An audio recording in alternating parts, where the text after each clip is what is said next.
सबको जय मसीह की। मैं परमेश्वर का धन्यवाद करता हूँ इस समय के लिए, वचन से बांटने के लिए अवसर दिया।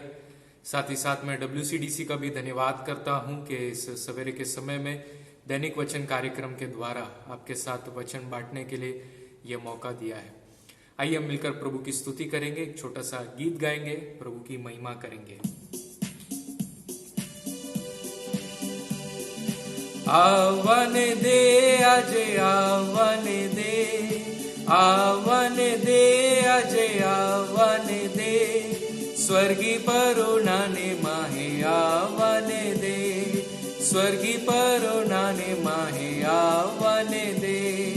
ढोके छे द्वार आज ढोके छे द्वार, ढोके छे द्वार आज ढोके छे द्वार, प्रभु पुत्र ने तू माहे आवाने दे, प्रभु पुत्र ने तू माहे आवाने दे।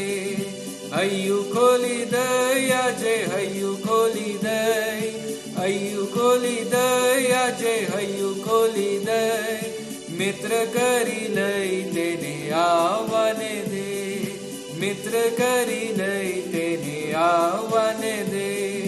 ढील नहीं कर आज ढील नहीं कर, ढील नहीं कर आज ढील नहीं कर, रखे तने तजी दईने चाल्यो जाए ते, रखे तने तजी दईने चाल्यो जाए ते। हम प्रार्थना करें। प्रभु जी, हम धन्यवाद करते इस समय के लिए, वचन से मनन करने के लिए अवसर दिया। इस समय को आप अनुग्रहित करें अपने आत्मा के द्वारा, अपने वचनों के द्वारा हम हर एक से आप बातचीत करें, हमारे प्रभु यीशु के नाम से आमीन। परमेश्वर के नाम की स्तुति हो। हम बाइबल में इस प्रकार पढ़ते हैं, उत्पत्ति उसके 48 और 11वें कलम में, तब इजराइल यानी याकूब ने यूसुफ से कहा, मुझे आशा न थी कि मैं तेरा मुख फिर देखने पाऊंगा, परंतु देख परमेश्वर ने मुझे तेरा वंश भी दिखाया है। ये बातचीत जो है याकूब और उसके बेटे यूसुफ के बीच में चल रही है, जब वे दोनों आखिरकार मिस्र में मिलते हैं। याकूब के मृत्यु जो है वो नजदीक आ गया है और वो यूसुफ को अनुग्रह देने जा रहा है, खास करके यूसुफ के दोनों बेटों को। और उस दौरान याकूब उस बात को याद करता है कि वो अपने जीवन में एक ऐसे पल में पहुंच चुका था जब वो इस प्रकार सोच रहा था कि वो यूसुफ को फिर कभी देखने ना पाएगा, परंतु परमेश्वर ने यूसुफ के साथ साथ यूसुफ के बच्चों को भी देखने का अनुग्रह दिया। यदि हम पीछे मुड़कर देखें याकूब के जीवन में, तो याकूब ने जब अपने बेटे को खो दिया, उसके जीवन में एक बहुत बड़ा दुख शुरू हो गया। वो अपने बेटे को खोने के वजह से बहुत ही निराश हो गया और कई साल उसने बिताए बिना यूसुफ को देखे, और उसकी आशा खत्म हो चुकी थी कि वो फिर कभी यूसुफ को न देखने पाएगा। दूसरी ओर यूसुफ भी जो मिस्र देश में था, उसके भाइयों ने उसे बेच दिया था वहां पर, और वो पोतीफर के घर में रहा, उसके बाद बंदीगृह में गया। अपने जीवन के 13 साल जो है उसने दुख में बिताए। दोनों ये बाप बेटे जो है अपने अपने जीवन के अपने अपने क्षेत्र में बड़े दुख के साथ जीवन बिता रहे थे, और उनके अंदर कभी ये आशा नहीं थी कि वे दोनों कभी एक दूसरे को देखने पाएंगे। परंतु बाइबल हमें ऐसा कहता है कि परमेश्वर विश्वास योग्य है, और इस कहानी का अंत इस प्रकार उसने ऐसा नहीं होने दिया कि याकूब अपने बुढ़ापे में अपने देश में खत्म हो जाता, या यूसुफ जो है अपने जीवन को बस बिताकर वहां खत्म कर देता, परंतु दोनों पिता और पुत्र को मिलाया। और इसीलिए याकूब याद कर कर कहता है कि परमेश्वर कैसा विश्वास योग्य है कि जहां आशा नहीं थी वहां परमेश्वर ने ऐसा अद्भुत कार्य किया कि सोच से भी बढ़कर यूसुफ के दोनों बेटों को भी देखने का अनुग्रह परमेश्वर ने दिया। यूसुफ के जो दोनों बेटे हैं, उन दोनों बेटों का नाम मानश्य और एफ्रेम। उन दोनों के नाम का अर्थ है, जिसे हम देखते हैं 41वें अध्याय में उत्पत्ति के, और उसके 51वें कलम में ऐसा लिखा है, मानश्य जिसके नाम का मतलब है भुलाने वाला, यानी कि परमेश्वर ने मुझसे मेरा सारा क्लेश और मेरे पिता के सारा घराना भुला दिया है। जब यूसुफ को उसका बेटा मानेशे पैदा हुआ, तब उसके उस जीवन के पिछले 13 साल में जो दुख उसने अनुभव किया, उसने जो अपने दुख को, जो धोखे को अनुभव किया, उसे भुलाने में उसके इस बेटे के जन्म के द्वारा उसको प्राप्त होने पाया। और दूसरे बेटे का नाम एफ्रेम, उसके अगले कलम में लिखा है, एफ्रेम यानी कि अत्यंत उपजाऊ, मुझे दुख भोगने के देश में परमेश्वर ने फलवंत किया है। ये परमेश्वर के दो अनुग्रह है जो यूसुफ के जीवन में हुए।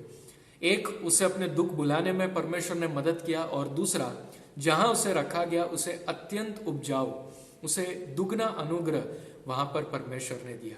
और इतना ही नहीं था, परमेश्वर ने यूसुफ को अपने पिता से भी वापस मिलने के लिए प्रभु ने सहायता किया। बाइबल ये बताता है परमेश्वर विश्वास योग्य है। आज मेरे भाई और बहनों, हम इस बात को याद करें, परमेश्वर विश्वास योग्य है।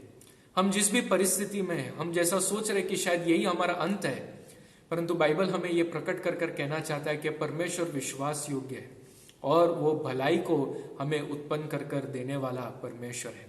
वचन ऐसा कहता है, भजन संहिता उसके 111, 7 और 8 कलम में, सच्चाई और न्याय परमेश्वर के हाथों के काम है, उसके सब उपदेश विश्वास योग्य है, वे सदा सर्वदा अटल रहेंगे, वे सच्चाई और सीधाई से किए हुए हैं। परमेश्वर के काम ऐसे हैं जो सच्चाई और सीधाई से किए गए हैं, और उसके उपदेश और उसके काम विश्वास योग्य है। हम जब प्रभु यीशु में हैं, हम ये विश्वास कर सकते हैं जब हम उसकी बाट जो रहे हैं। बाइबल हमें ऐसा कहता है, पहला कोरिन्थियों उसके पहले अध्याय 7वें कलम के भाग से, और तुम हमारे प्रभु यीशु मसीह के प्रकट होने की बाट जोते रहते हो, वह तुम्हें अंत तक दृढ़ भी करेगा कि तुम हमारे प्रभु यीशु मसीह के दिन में निर्दोष ठहरो। ये परमेश्वर का कार्य है हमारे लिए कि उस दिन तक हम निर्दोष ठहर सके, वो हमें तैयार कर रहा है, वो हमें दृढ़ कर रहा है। 9वां कलम, परमेश्वर सच्चा है जिसने तुमको अपने पुत्र प्रभु यीशु मसीह के संगति में बुलाया है। वो विश्वास योग्य है मेरे भाई और बहनों। आप यीशु पर विश्वास करते हैं और उसने आपको यीशु की संगति में जोड़ा है, जरूर वो आपके जीवन में कुछ करने जा रहा है। पहला कोरिन्थियों उसके 10वें अध्याय 13वें कलम में ऐसा लिखा है, तुम किसी ऐसी परीक्षा में नहीं पड़े जो मनुष्य के सहने से बाहर है। परमेश्वर सच्चा है और वो तुम्हें सामर्थ्य से बाहर परीक्षा में पड़ने न देगा, वरन परीक्षा के साथ निकास भी करेगा कि तुम सह सको। परमेश्वर विश्वास योग्य है, वो हमारे सहने की बाहर की परीक्षा में पड़ने न देगा। जो सब परीक्षा सहन कर रहे हैं, हमारे क्षेत्र में भी हमारे प्रकार के, हमारे सहने के अंदर की परीक्षा हमें दी गई है, और साथ ही साथ वो निकास का रास्ता भी दिखाने वाला परमेश्वर है। परमेश्वर विश्वास योग्य है। और एक जगह वचन ऐसा कहता है, पहला यूहन्ना उसके पहले अध्याय 9वें कलम में, यदि हम अपने पापों को मान ले तो वह हमारे पापों को क्षमा करने और हमें सब अधर्म से शुद्ध करने के विश्वास योग्य और धर्मी है। हालेलुया। यदि हम सब कुछ कबूल कर कर परमेश्वर से कहें तो वो हमें छुड़ाने, क्षमा करने और शुद्ध करने के विश्वास योग्य है। और वो कैसा विश्वास योग्यता हमारे तरफ प्रकट करता है। पहला थिस्सलुनीयों का पत्र उसके 5वें अध्याय 23 और 24वें कलम में लिखा है, शांति का परमेश्वर आप ही तुम्हें पूरी रीति से पवित्र करे और तुम्हारी आत्मा और प्राण और देह हमारे प्रभु यीशु मसीह के आने तक पूरे पूरे निर्दोष सुरक्षित रहे। तुम्हारे बुलाने वाला सच्चा है और वह ऐसा ही करेगा। ही इज फेथफुल, वो विश्वास योग्य है और वह ऐसा ही करेगा। हालेलुया। जब याकूब सोचकर बैठा था कि उसका जीवन अब आगे कभी यूसुफ को देखने ना पाएगा, उसे अंत तक दृढ़ रखने के लिए, उसे अपने बेटे से मिलने के लिए और उसके बेटे को भी, यूसुफ को भी ऐसी आशीष देने के लिए कि वो अपने दुखों को भुला सके और दुगना अनुग्रह देख सके, परमेश्वर विश्वास योग्य है। वो आपके लिए भी विश्वास योग्य है। अपने जीवन के इस राह में कभी परमेश्वर का हाथ ना छोड़े, कभी प्रभु यीशु पर भरोसा करना ना छोड़ दे, उस पर विश्वास रखे, उसके साथ साथ चलते रहे। देखिए वो विश्वास योग्य है, जरूर आपके जीवन में कार्य करेगा। आइए हम प्रार्थना करें। स्वर्गीय पिता परमेश्वर, हम आपका धन्यवाद करते हैं, आपके वचनों के लिए धन्यवाद। हमारे श्रोताओं के लिए प्रार्थना करते हैं, बड़ी दुख और क्लेश के मध्य में जो है प्रभु, उन्हें आप आज आशा दे, आपकी विश्वास योग्यता को प्रकट करे, उनके जीवन में परिवर्तन लेकर आए। हम प्रार्थना करते हैं जिनका आज जन्मदिन है, जिनके विवाह के सालगिरह है, उन्हें आप आशीषित करें, अनुग्रहित करें। उनका आने वाला वर्ष आपके नाम की महिमा के लिए उपयोगित होने पाए। हमारे देश के लिए हम विनती करते हैं प्रभु, हमारा देश आपकी ओर देख रहा, आप विश्वास योग्य है, हमारे देश को भी छुड़ाने के लिए आप अद्भुत कार्य करें। आप कार्य करने जा रहे इसके लिए धन्यवाद। पिता, आपकी इच्छा को पूरी करने के लिए पवित्र आत्मा के द्वारा आप हमें अगुवाई दे। प्रभु यीशु के दूसरे आगमन के लिए हम सभी को आप तैयार करें। प्रभु यीशु का दर्शन हमें प्राप्त होने पाए, हमारे प्रभु यीशु के नाम से आमीन। प्रभु आप सबको आशीषित करे। सभी को जय मसीह की। धन्यवाद।